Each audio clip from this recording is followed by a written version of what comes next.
Hi, my loves. Good morning. I'm on my morning walk, and I have been really wanting to come on here and talk about spirituality and social justice, and where I feel that we as a spiritual community, especially like New Age spirituality, has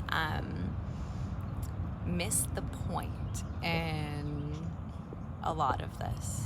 And so what I care to share is that I personally don't believe that spirituality and social justice and social activism are very separate at all. And I walked into yoga on Friday morning, and I put down my water bottle, and I had chatted with the yoga teacher for a minute. And behind me comes in this beautiful woman, and she just let out this huge exhale, this huge sigh the second she got into class. And the teacher, he was like, "Long week?" And she was like, "No, it's everything that's going on in the world right now." And his response was, "Just look away." And she responded with, "It's hard to look away when you have a Latina child at home." And I felt, number one, heartbreak in that moment, and number two, just like such disappointment with his response. And like, what a missed opportunity to love somebody. What a missed opportunity to be curious about somebody's experience. What a missed opportunity to hold the space for this person who has literally come to your class to be received with love. And like, yes, I do understand that in a lot of spiritual teachings, it's like, well, the foundational energy is like energy goes where attention, or energy flows where attention goes. So like constantly be aware of where you're putting your attention. And also, I happen to know that this man has a Mexican wife at home, and like proudly speaking of that often. And I'm like, interesting. And I do really believe that in spirituality and spiritual leadership and spiritual mentorship, like everybody has a role on this path, whether that is to be like fully involved in activism, fully involved like in an information spreader, an educator on the ground, going to protests, like fully involved in the information and the spreading of it and understanding exactly what's happening, and being somebody who raises their voice to educate.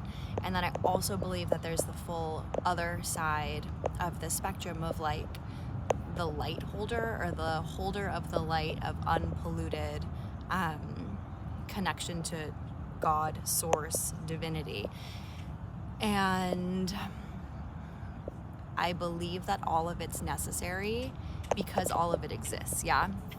Most of us fall somewhere in the middle where it's like, yes, we're intaking information, and we have to be so for real about it with ourselves about how much information can I take in and not be debilitated, not go into collapse, because we still need action and we still need love. So like, how can I take in information, inform myself about what's going on, and continue to be of love, continue to share that love, continue to hold the foundation of overflowing love and purpose into people's lives, because that's what spiritual teachers are here to do, right? Like, my understanding of spirituality is it's sharing love. It is love. And so, yes, there is like the unpolluted, and I say unpolluted because in a lot of spiritual traditions, it's like the preservation of God source energy in quote unquote like human form, where there are deep silent experiences, where there's little, very like limited technology, limited exposure to the outside world, because that pollutes our connection to God, source, divinity. So I do believe that that's necessary, but what I will say is I really believe that New Age spirituality like gives us the permission slip to be disconnected from what's going on in the world, when we're not all meant to be this light post. We're not all meant to be on this side. I would say, especially like if it's new age, like we'll be careful with my words here, because I also know that they're intertwined with my own self-judgment, and that's a me thing. But there's depth of spiritual connection and spiritual tradition, and I would say about 80% of the people who have identified themselves as light keepers and have identified themselves as, I need to be disconnected from all that's going on in the world in order to hold the light, it's avoidance. I would say 80% of the time. This man, for example, you can tell that it's by his dismissal of this woman's experience and not meeting her with curiosity, you can tell it's an inability to hold the space within himself, so he can then not hold the space for her. Yeah, like if he met her with when she was like, all that's going on in the world, a sense of curiosity or an invitation of like, I so hear you, what's going on in the world is fucked up. And like, let this practice be an invitation, a radical invitation for you to come back to yourself, to come back to center, and to breathe that into the collective, to allow you showing up for yourself to be a space of radical transformation with the intention of you shifting your individual energy so that you can show up more deeply for the collective. That's an invitation. That's great. You don't have to go into what quote unquote side are you on, like what is your belief system. You don't even have to go in conversation about it, but there's the energy of curiosity and the invitation of how do we hold space and love this woman and meet her where she's at, and that opportunity was missed and it was dismissed. So when we can hold the space within ourselves and like have the sense of curiosity, especially as even if we are not looking at the news, like there's no fucking way you don't feel the energy of collective grief in the air. I am extremely intuitive. My body is sensitive. My body is a barometer for what's happening collectively. And when I'm not consciously looking at the news and not consciously looking at like what's going on in the world, which is a sugar-coated way of saying that people are being ripped from their homes on like a mass scale, and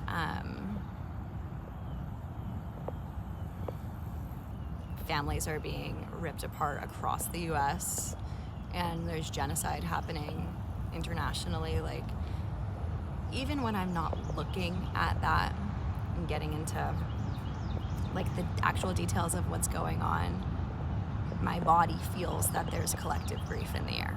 My body holds space for the collective grief that's being experienced, because then I feel it on an individual level. So the other side of this, it's like, yes, taking a breath is radical, because I believe that our individual energy affects the collective energy, and the collective energy affects the individual. So it's constantly like this reciprocal energy of how can I give back to the collective through my own self-practice. And every practice that I've done in the past week, apart from like one or two, has been in dedication and devotion to the collective energy. And it's just an intention, right? It's simple. And it's a prayer that there is transformation somewhere, because for me, in order for me, Allie, to be of service to love, I need to acknowledge what's going on in the world. I need to acknowledge that there's collective energy being intertwined, and like really give love and really give space for the grief that's being experienced and being processed through my physical body. And so there's the energy of getting real with ourselves about where do we fall in this. And I find that a lot of spirituality or spiritual teachers can, this is the concept of social justice and activism is unintegrated because it's uncomfortable. And that's fair, as there's also a lot of white bodies doing this work, and we don't have the lived experience. And looking at this is an option because we're not directly affected, which is then a privilege. Yeah. And also, like, we need to be willing to hold space for all people's experiences and what they're going through, because this is important. This is extremely important. Can't think of anything that's more important than this. And being able to love people fully in the depths of that. And also I look at some of my teachers, like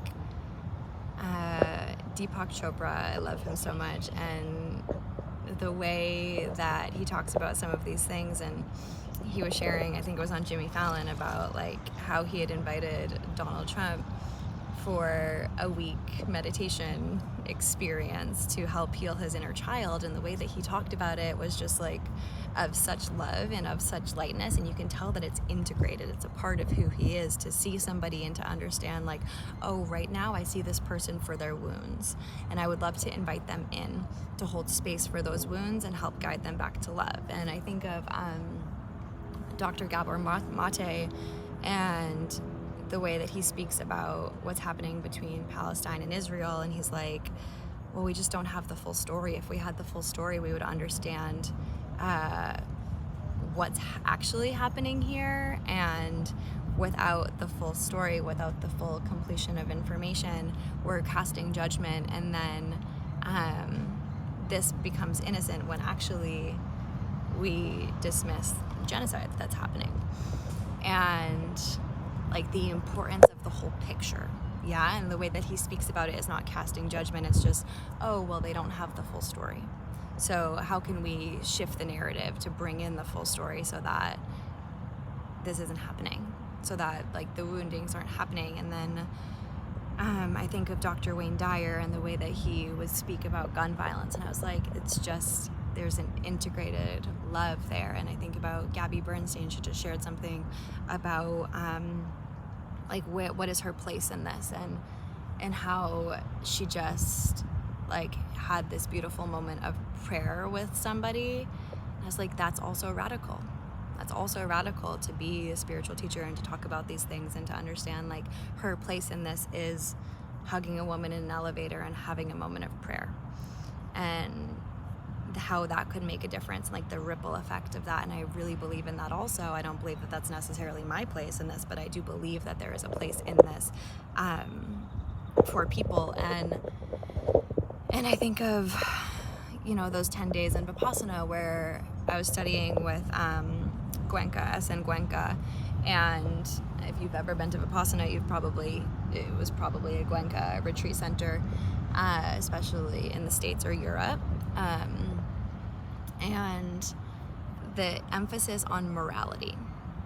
And when I was listening to these lectures and like the way that we're taught in these spaces to take care of people, and how deeply important that is, I was like, yeah, you know, the more that I learn about Eastern philosophy and yogic philosophy and indigenous teachings and like spirituality, in my opinion, that has legs, I understand how important social justice is and advocacy.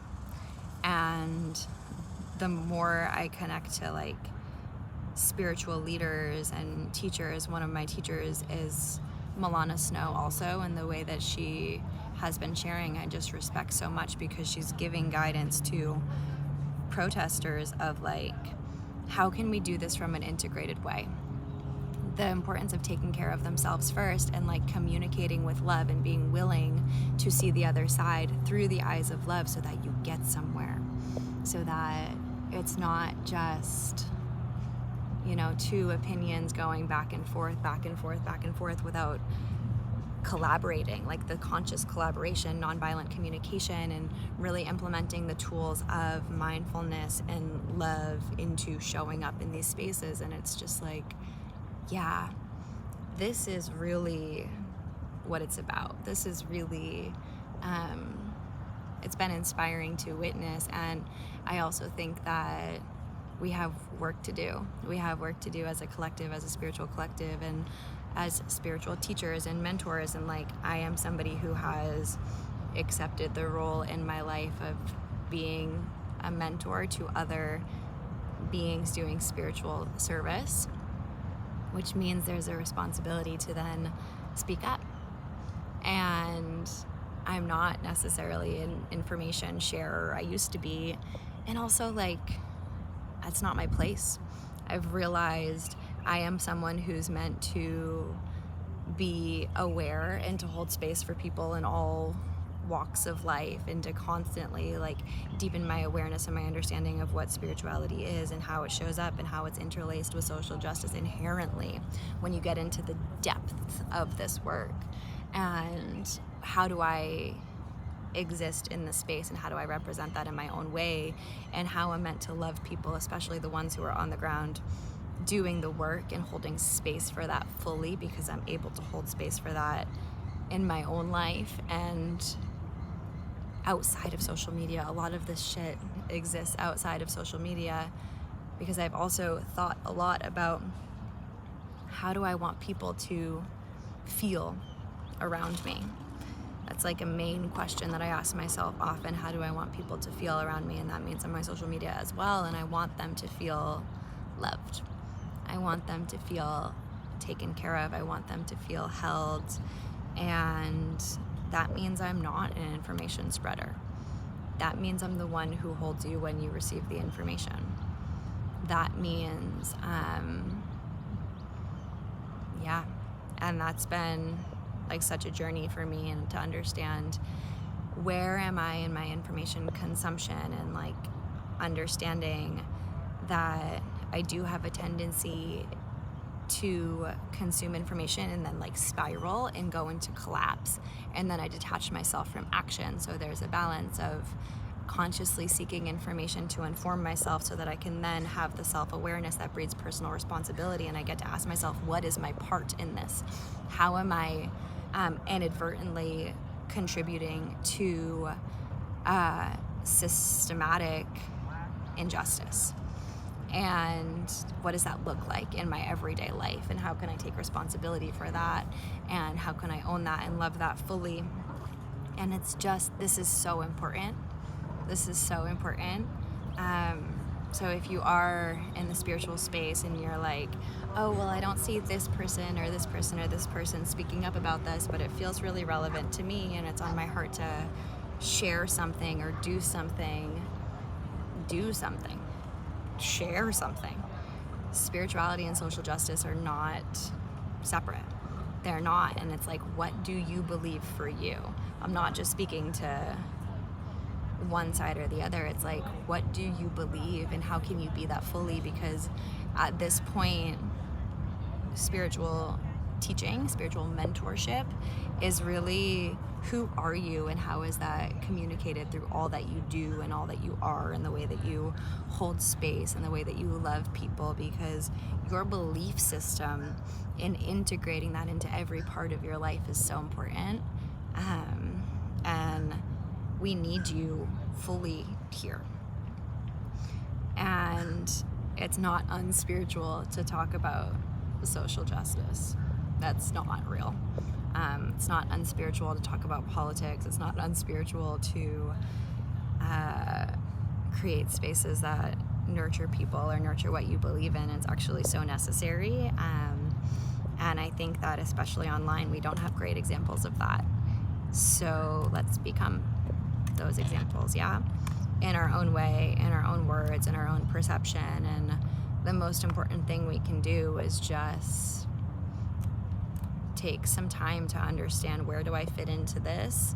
How can I be aware to the point that I'm inspired to take more responsibility in my own life, and figure out what that looks like for you. I love you so much.